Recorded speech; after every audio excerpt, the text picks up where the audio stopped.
partons d'un conseil de surveillance qui est chargé de donner un avis. Donc, après une présentation très complète qui a été faite par M. Moncourcy, qui était basée à la fois sur des éléments fournis par l'agglomération, mais aussi par les services de l'État, et aussi par un bureau d'études qui a été pris par l'hôpital. Il y a eu ensuite, après cette présentation assez complète, des échanges assez libres, puis un vote. Le vote a été fait à bulletin secret. Voilà. Et tout d'abord, peut-être vous pourriez indiquer la proposition que vous avez faite pour être dans l'ordre. Oui, tout à fait. Donc, la proposition qui a été faite est de retenir l'hypothèse DBMA, donc la surface DBMA. Donc, vous vous souvenez que dans un premier temps, nous étions partis donc, sur les 12 hypothèses initiales. Nous en avions sélectionné 3. Nous avons poussé l'ensemble des investigations, hein, à la fois sur le plan technique, urbanistique, réglementaire, etc., etc. Donc, ce qui nous a beaucoup occupé au cours de ces dernières semaines, que ce soit les services de la CDA, les services effectivement préfectoraux et aussi les services de l'hôpital. Assez rapidement, nous avons exclu l'option Périgny pour 2 raisons principales. D'une part, les difficultés d'accès à ce site qui existe d'ores et déjà, d'une part, et d'autre part, j'ai envie de dire presque surtout, la présence sur site à Périgny de 1400 salariés qu'il aurait fallu relocaliser ailleurs. Donc pour ces 2 raisons-là, assez vite, l'hypothèse de Périgny a été mise de côté. Donc étaient restées en lice les 2 hypothèses sur Étré, donc Varèse et DBMA. Et au regard de l'ensemble des études que nous avons pu mener, nous avons choisi DBMA. Alors, il y a eu 3 critères in fine, hein, après tous les éléments et tous les arguments qu'on a pu apporter, qui ont présidé à ce choix. C'est d'abord le coût, d'une part, les risques juridiques et contentieux sur l'une et l'autre des 2 options, et enfin les délais.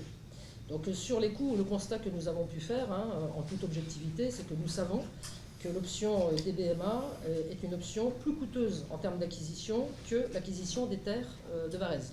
Pour une raison simple, c'est que DBMA, comme vous le savez, est déjà une zone artificialisée, occupée, tandis que Varèse, il s'agit de terres agricoles, donc forcément beaucoup moins coûteuse en termes d'acquisition. En revanche, ces coûts d'acquisition sont contrebalancés par les coûts d'aménagement. Et là, on est, j'ai envie de dire, inversement proportionnel, presque. Forcément, les coûts d'acquisition sont moins importants sur Varèse, mais les coûts d'aménagement sont conséquents.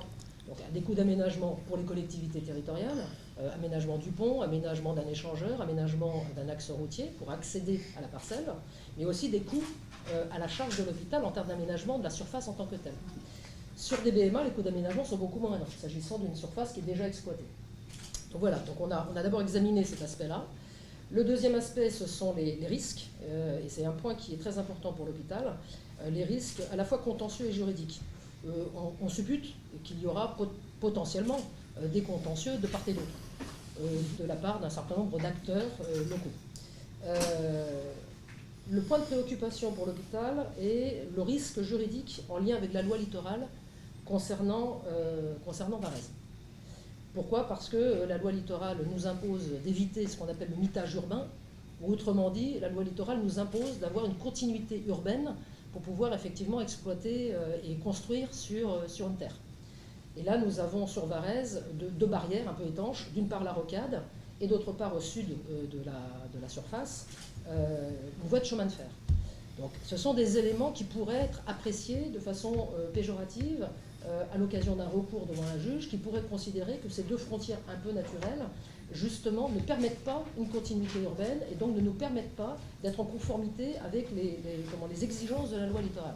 Alors ça, j'insiste beaucoup sur ce point parce que parmi tous les contentieux, ce contentieux-là, qui est un contentieux juridique important, pourrait in fine, d'abord nous prendre beaucoup de temps en termes d'instruction, pour in fine, en plus, de surcroît, se solder par un refus.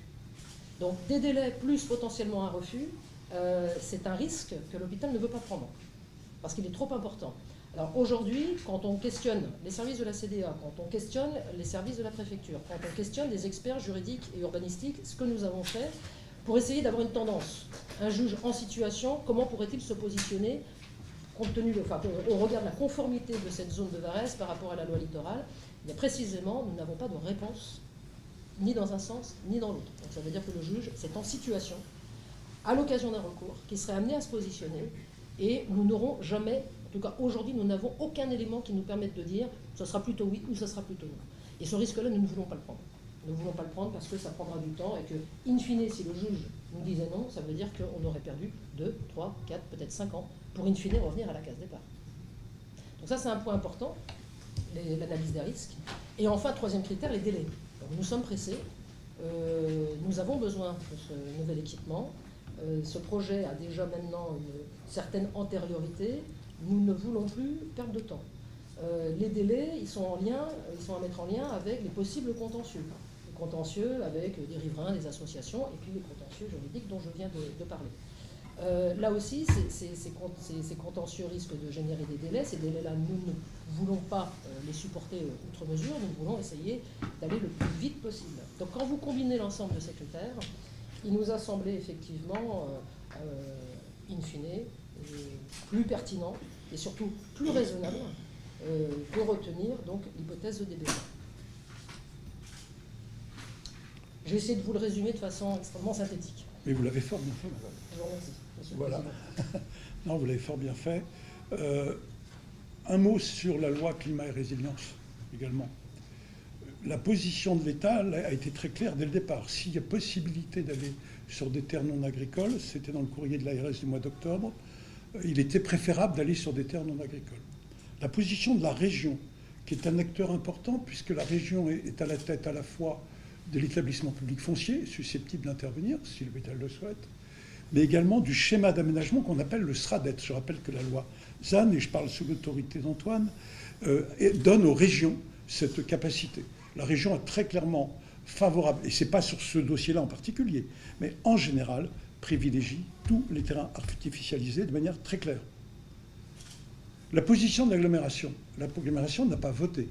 Toutefois, elle sait très bien que dans l'hypothèse où on aurait consommé de grands espaces agricoles, 12 hectares d'hôpital plus les voiries, 3 à 4 hectares, eh bien, dans cette hypothèse-là, il aurait fallu réduire des projets d'aménagement, que ce soit du logement, des équipements, puisque la loi ZAN nous contraint déjà d'ailleurs, en termes de calendrier, à ne pas consommer trop de terres agricoles, ce qui veut donc dire que ces 16-17 hectares seraient venus en déduction d'autres équipements dont nous avons besoin sur le territoire, et qui auraient pu concerner toutes les communes, que ce soit pour du logement ou de l'aménagement de toute nature. Donc il y a un peu un alignement des positions collectives de l'État, de la région à travers le SRADET et l'EPF, de l'hôpital et de l'agglomération. Alors maintenant, vous le résultat du vote peut-être. Donc le conseil de surveillance a voté à bulletin secret et a donné 7 voix favorables à la proposition de la direction de l'hôpital, 4 voix contre et 1 abstention. Donc il a un avis favorable à la proposition de Madame la directrice. Alors maintenant, il y a un calendrier qui ne s'arrête pas aujourd'hui. Hein. Je vais peut-être vous laisser en parler, en dire un mot sur le calendrier qui va venir devant nous. Donc là, très rapidement, et dès la semaine prochaine, nous allons par courrier informer très officiellement l'ARS des résultats, effectivement, du vote prononcé par le Conseil de surveillance. Et il appartiendra ensuite, dans un deuxième temps, et je pense que ce deuxième temps sera aussi très rapide, l'ARS prendra effectivement sa décision au regard de l'avis transmis par l'hôpital, l'avis donc du Conseil de surveillance. J'imagine en lien aussi avec les services du ministère de la Santé, mais je laisserai M. Vlamand peut-être donner quelques éléments là-dessus. Oui, bonjour à tous. Oui, d'abord, moi, je voudrais aussi rappeler ce qu'on a fait au Conseil de surveillance, c'est rappeler la qualité du travail qui a été conduit par toutes les équipes qui ont été impliquées dans l'analyse des différents dossiers et sites d'accueil, puisque que ce soit les équipes du centre hospitalier, de la communauté d'agglomération, que ce soit aussi d'autres interlocuteurs qui ont été sollicités au sein des services de l'État. Tout le monde s'est vraiment mis à la tâche depuis l'automne dernier pour analyser tous ces terrains. C'était de grande qualité, c'était souligné pour permettre la sélection aujourd'hui et une discussion qui a été soutenue pour permettre de choisir, parce que finalement, il faut se rappeler qu'il n'était pas forcément évident au départ, finalement, de trouver 2 terrains qui sont éligibles et qui sont tous les 2 en capacité d'accueillir le site du nouvel hôpital. Et quand on a 2 terrains à choisir, il y a des éléments qui nous permettent de sélectionner. Et il a été rappelé par la directrice et puis par le président du conseil de surveillance, qu'un des éléments que l'ARS avait émis dès l'automne dernier, c'était celui de pouvoir choisir de préférence un terrain qui était déjà artificialisé. Donc ce critère, pour nous, est maintenant déterminant quand on a deux dossiers qui sont assez équilibrés, même pas pour les mêmes motifs, mais qui sont équilibrés pour accueillir cet hôpital, de retenir en première intention plutôt des BMA. Donc nous allons prendre bien sûr connaissance de le courrier qui sera traduit, nous ferons le nôtre, et puis l'échéance reste pour nous importante de pouvoir conduire ce dossier auprès du Comité national d'investissement en santé.